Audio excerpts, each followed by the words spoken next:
মুহাম্মদকে কোলে নেওয়ার সাথে সাথে আল্লাহ রাব্বুল আলামিন হযরত হালিমা সাদিয়ার গায়ের মধ্যে শক্তি দান করলেন। সুবহানাল্লাহ।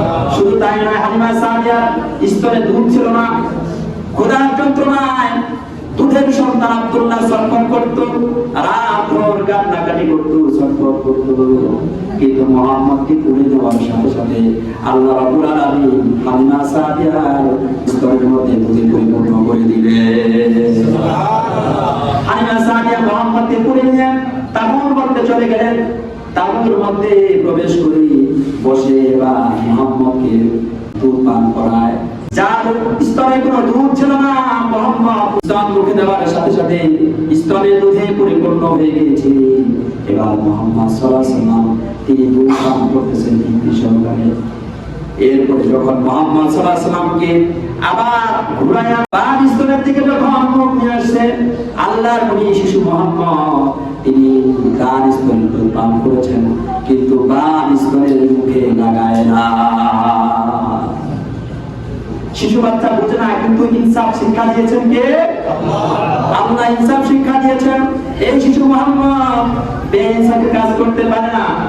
শিশু মুহাম্মদ সে ডান স্তনের দুধ পান করে আর বাম স্তনে মুখ লাগায় না। সেই বাম স্তনের দুধ তার ভাই আব্দুল্লাহর জন্য রেখে দিয়েছেন। সুবহানাল্লাহ। হালিমা সাদিয়ার স্বামী চলে আসছে। স্বামী বলছে, একটা পেয়ালা দাও, উটের মধ্যে দুধ পাওয়া যায় নাকি, গ্রহণ করে নিয়ে আসি। আসলে তখন উটের মধ্যে কোনো দুধ ছিল না, কিন্তু মুহাম্মদ যে ঘরে আসছে সেই ঘরকে বরকতময় করেছেন আল্লাহ। যখন সেই বাটি নিয়ে চলে গেছে উটের কাছে, যে উটে কোনো দুধ ছিল না, এবার উঠে এত পরিমাণ দুধ, এত পরিমাণ দুধ, যে বাটি ভরপুর হয়ে গেছে, ভরে ভরে টক টক করে গেছে। হালিমা সাদিয়ার স্বামী মুখ লাগায়া দুধ পান করলেন তৃপ্তি সহকারে।